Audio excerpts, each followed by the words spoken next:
Welcome to my YouTube channel zoology with Neha Gupta. चलिए फिर आज की टॉपिक हमारी स्टार्ट करते हैं। आज की टॉपिक आप समझ ही गए होंगे, जैसा कि आप देख रहे हैं यहाँ पे है प्लाज्मा मेम्ब्रेन या सेल मेम्ब्रेन, जिसको हम बोलते हैं प्लाज्मा झिल्ली या कोशिका झिल्ली। इसके पहले वाली वीडियो में आपने सेल ऑर्गेनेल्स के बारे में पढ़ा था। अब एक एक ऑर्गेनेल्स के बारे में आप डिटेल्स पढ़ते हैं। ठीक है, तो स्टार्ट करते हैं। प्रत्येक कोशिका एक बाहरी परत से घिरी होती है। आप सभी जानते हैं कि एनिमल सेल में क्या होते हैं कि वहाँ पे आपको सेल वॉल नहीं मिलते हैं, लेकिन प्लांट सेल में क्या होते हैं, सेल वॉल पाए जाते हैं। इस तरीके से प्लाज्मा झिल्ली आती है। तो प्रत्येक कोशिका एक बाहरी परत से घिरी होती है, उसे बाहरी वातावरण से अलग करती है। उसे ही हम क्या सिंपल भाषा में कह सकते हैं, प्लाज्मा झिल्ली या कोशिका झिल्ली। यह लचीली होती है, कार्बनिक अणु जैसे प्रोटीन, लिपिड और ऑर्गेनिक चीज़ों से मिलकर बनी होती है। जैसे अगर आप इसे फंक्शनली या स्ट्रक्चरली देखेंगे तो ये बहुत ही पतली, लचीली, अर्धपारगम्य या चयनात्मक पारगम्य होती है। अर्धपारगम्य मतलब सेमी परमिएबल। ठीक है, इस तरीके से कोशिका द्रव्य तथा केंद्रक इसमें बंद होते हैं। आप समझ सकते हैं कि प्लाज्मा झिल्ली के अंदर क्या क्या होते हैं, कोशिका द्रव्य होते हैं और केंद्रक होते हैं मेन, और बाकी सेल ऑर्गेनेल्स तो होते ही होते हैं। विषाणु को छोड़कर मतलब वायरस को छोड़कर यह जंतु पादप, प्रोकैरियोटिक व कवक कोशिकाओं में पाई जाती है। मतलब ये क्या होती है कि वायरस में नहीं पाई जाती। ठीक है, तो चलिए स्टार्ट करते हैं। फर्स्टली हमारा क्या होगा, it is the outermost boundary in animal cell. जैसा कि आपको बताया कि क्या होती है, बाहरी परत होती है। एनिमल सेल में इसलिए बोला है क्योंकि प्लांट सेल में इसके ऊपर भी क्या होते हैं, सेल वॉल पाए जाते हैं। फिर नेक्स्ट है, it is covered by cell wall in plant cell. Animal cell की बात करें तो ये आउटर मोस्ट लेयर होते हैं। ठीक है, क्या होते हैं, आउटर मोस्ट बाउंड्रीज होते हैं। लेकिन अगर प्लांट सेल की बात करें तो ये कवर्ड किससे होते हैं, सेल वॉल से। ठीक है, कोशिका भित्ति से, सेल वॉल से। अब इसका कंपोजिशन देखते हैं क्या होता है, मतलब किस किस चीज़ों से मिलके ये बना होता है। इट इज़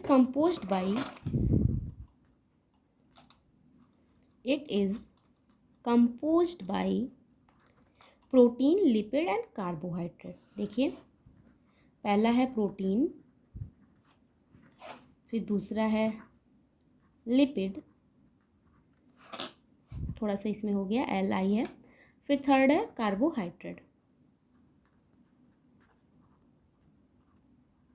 देखिए प्रोटीन्स क्या होते हैं, इसमें प्रोटीन्स जो होते हैं वो 60 to 80% होते हैं, और जो लिपिड होते हैं वो 20 to 40% होते हैं। ठीक है, तो मेनली क्या होता है, प्रोटीन और लिपिड से ही बने होते हैं, उसमें थोड़े बहुत कार्बोहाइड्रेट होते हैं। अब इसका देखिए, these are two models on the basis of structure organisation. इसके स्ट्रक्चर ऑर्गेनाइजेशन से इसे दो मॉडल में डिवाइड किया गया है।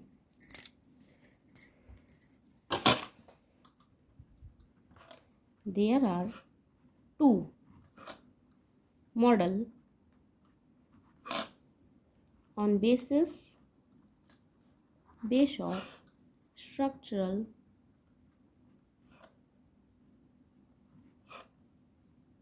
organization। ठीक है, देखते हैं कौन कौन से ये दो मॉडल हैं। पहला है इसमें unit membrane model, unit membrane model, और दूसरा है इसमें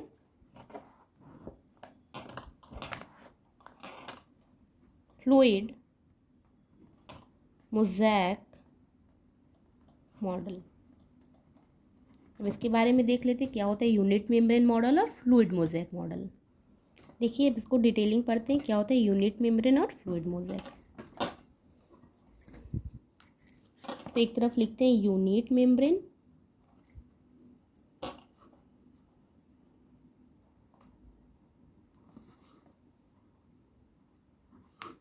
और दूसरी तरफ लिखते हैं हम फ्लूइड मोज़ेक मॉडल।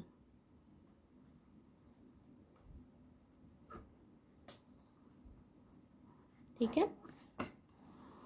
अब देखिए क्या होता है यूनिट मेम्ब्रेन में। प्रोटीन इज द कंटिन्यूअस, जो प्रोटीन की लेयर होती है, प्रोटीन इज अ कंटिन्यूअस। ठीक है। प्रोटीन जो होता है इसमें कंटिन्यूअस होता है, उसमें कोई भी गैप नहीं होता है। और जो लिपिड लेयर होता है दो प्रोटीन लेयर के बीच में होता है। जैसे देखिए अगर यहाँ पे प्रोटीन प्रोटीन है, ठीक है, इसमें कोई गैप नहीं रहेगा, थोड़ा भी इसमें गैप नहीं रहेगा। ठीक है, आप समझ सकते हैं। मतलब एक स्ट्रक्चर ऐसे ही रफली बताया जा रहा है, इसके बीच में लिपिड होता है। तो ये दोनों क्या है, प्रोटीन है, और इसके बीच में क्या है, लिपिड है। तो वही बता रहे हैं कि protein is a continuous, protein continuous होते हैं। Lipid layer is sandwiched in between, इसे बिटवीन लिखते हैं, in between inner and outer protein layer, inner and outer protein layer. ठीक है, इसमें बता रहे कि प्रोटीन इज अ कंटिन्यूअस, और जो लिपिड होता है, lipid layer is sandwiched in between inner and outer protein layer. तो मतलब प्रोटीन प्रोटीन के बीच में जो लिपिड होते हैं, जो प्रोटीन होता है वो कंटिन्यूअस होगा, और इन दोनों के बीच में सैंडविच में होता है हमारा लिपिड। मतलब इनर और आउटर प्रोटीन के बीच में हमारा ये लिपिड का लेयर होता है। नेक्स्ट है लेस एक्सेप्टेबल या लेस एक्सेप्टेड मॉडल। इसमें क्या है, ये बहुत लेस एक्सेप्टेड ये मॉडल है। अब देखते हैं फ्लूइड मोज़ेक में क्या है। फ्लूइड मोज़ेक में जस्ट इसका क्या हो जाएगा, अपोजिट हो जाएगा। प्रोटीन इज द कंटिन्यूअस है, इसमें क्या होता है, protein is not continuous, protein is not continuous. मतलब इसमें प्रोटीन जो होते हैं वो कंटिन्यूअस नहीं होते हैं। और इसमें क्या होता है, लिपिड, जैसे इसमें बीच इन बिटवीन जो इनर और आउटर लेयर के बीच में लिपिड है, इसमें भी वो चीज़ नहीं होता है, इसमें भी क्या होगा, नॉट। अब क्या है, यहाँ पे लेस एक्सेप्टेड मॉडल है, जबकि ये क्या होता है, मोर एक्सेप्टेड मॉडल। ठीक है, तो इसका जस्ट अपोजिट होता है हमारा फ्लूइड मोज़ेक मॉडल। देखिए इसमें क्या बता रहे हैं, protein are embedded on lipid layer as a mosaic manner.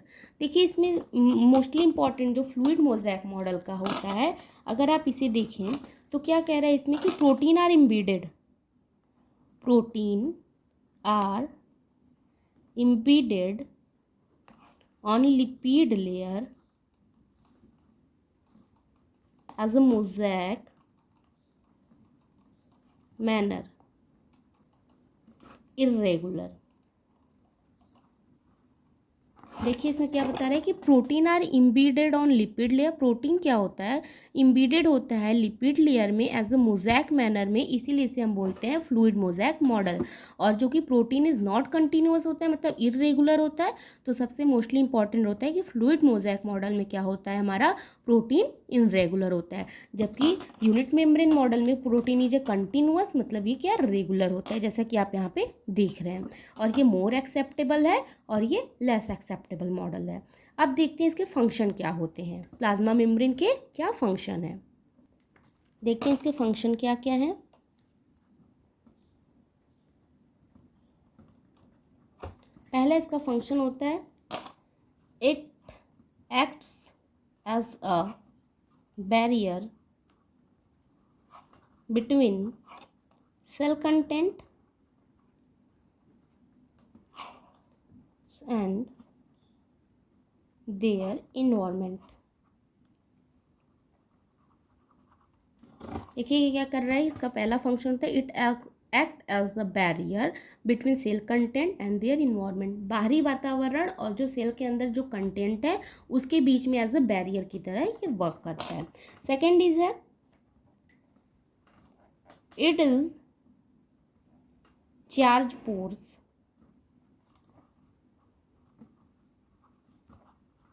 Through which movement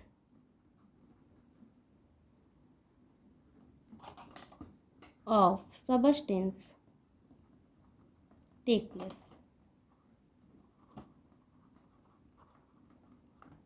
क्या होता है, इसके अंदर चार्ज पोर्स होते हैं जिसके थ्रू इनके अंदर क्या होता है, सब्सटेंस का मूवमेंट होता है एक जगह से दूसरी जगह। ठीक है, अब नेक्स्ट देखते हैं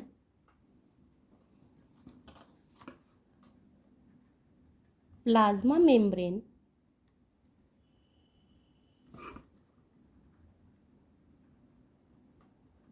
is also called selectively या differentially permeable membrane। देखिए यहाँ पे इसको क्यों बोला गया है, plasma membrane is also called selectively या डिफरेंशियली परमिएबल मेम्ब्रेन। क्या होता है, क्योंकि ये it is allow only selective substance to pass through, इसीलिए इसे हम क्या बोलते हैं, सेलेक्टिवली या differentially permeable. It is allow only selective substance to pass through.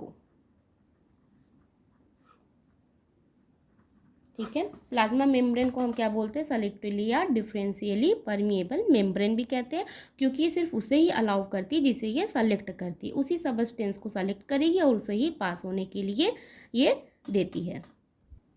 तो जैसा आप देख रहे हैं कि प्लाज्मा मेम्ब्रेन के बहुत सारे होते हैं, क्योंकि ये किसी भी कोशिका का आकार बनाने में भी सहायता करती है, उसे मैकेनिकल सपोर्ट भी देती है, और ये सेलेक्टिवली और डिफरेंशियली परमिएबल मेम्ब्रेन से बनी होती है। इसीलिए ये क्या होती है, इसे हम सेलेक्टिवली या डिफरेंशियली परमिएबल मेम्ब्रेन भी कह सकते हैं, और ये सेलेक्टिव सब्सटेंस को ही पास थ्रू होने देती है अपने पीस से। ठीक है, और ये क्या होते हैं कि कोशिका कंकाल संरचनाओं को जोड़ने का आधार भी देती है, कोशिकीय संरचनाओं को जोड़ने का एक आधार भी देती है, क्योंकि प्लाज्मा मेम्ब्रेन है सबसे आउटर मोस्ट लेयर होता है एनिमल सेल में, जबकि इसके ऊपर प्लांट सेल में सेल वॉल होते हैं। ठीक है, और इसमें क्या है कि प्लाज्मा झिल्ली होती है जो कि सेमी परमिएबल होती है। तो सेमी परमिएबल होती है तो बहुत चीज़ों को सेलेक्ट करके ही अंदर भेजती है, तो इससे क्या होता है, हमारी कोशिका की सुरक्षा भी होती है। जो बाहरी जो होते हैं वो चीज़ें इसमें अधिकतर प्रवेश नहीं कर पाती, जिससे कोशिका की एक तरह से सुरक्षा ही होती है। तो ये हमारा पूरा था कोशिका झिल्ली या प्लाज्मा मेम्ब्रेन। आपको इसमें बताया गया प्लाज्मा मेम्ब्रेन की क्या होती है, प्लाज्मा मेम्ब्रेन का डिफिनीशन क्या होता है, आउटर मोस्ट बाउंड्री होती है, इनका कंपोजिशन क्या होता है, प्रोटीन और लिपिड्स मेनली होते हैं, कार्बोहाइड्रेट भी थोड़े होते हैं, लेकिन अधिकतर ये प्रोटीन और लिपिड से ही बने होते हैं। इनके स्ट्रक्चर ऑर्गेनाइजेशन की वजह से ये 2 मॉडल्स करते हैं डिफाइन, यूनिट मेम्ब्रेन मॉडल और फ्लूइड मोज़ेक मॉडल। तो इसको हमने डिटेल में पढ़ा कि फ्लूइड मोज़ेक और यूनिट मेम्ब्रेन क्या है। तो जैसा कि आप देख रहे हैं कि यूनिट मेम्ब्रेन और फ्लूइड मोज़ेक को भी बता दिया गया कि इसमें जो प्रोटीन होते हैं कंटिन्यूअस होते हैं, जबकि फ्लूइड मोज़ेक में कंटिन्यूअस नहीं होते, इरेगुलर होते हैं। और इसमें क्या होता है कि प्रोटीन इम्बेडेड होता है लिपिड लेयर के बीच में इन मोज़ेक मैनर, इसीलिए इसे हम फ्लूइड मोज़ेक मॉडल कहते हैं। जबकि यूनिट मेम्ब्रेन में क्या होता है कि लिपिड लेयर सैंडविच के रूप में होते हैं, 2 प्रोटीन लेयर के बीच में लिपिड लेयर होते हैं। ये लेस एक्सेप्टेबल होता है, ये मोर एक्सेप्टेबल मॉडल है। इसके फंक्शन बता दिए गए हैं कि ये एज अ बैरियर काम करते हैं, और इसके अंदर चार्ज पोर होते हैं जो कि मूवमेंट्स कर सबस्टेंस को जो मूवमेंट कराते हैं सबस्टेंस को, जो इसके बीच से ये जा सकते हैं। इसीलिए तो ये बताया गया कि ये सेलेक्टिवली परमिएबल मेम्ब्रेन होते हैं, इसे हम प्लाज्मा झिल्ली को इस नाम से भी कह सकते हैं। तो आपको प्लाज्मा मेम्ब्रेन के बारे में इतना सारा कुछ पता चला। अगर आपको ये वीडियो अच्छी लगे तो लाइक कीजिए और सब्सक्राइब कीजिए। Thank you for watching my channel.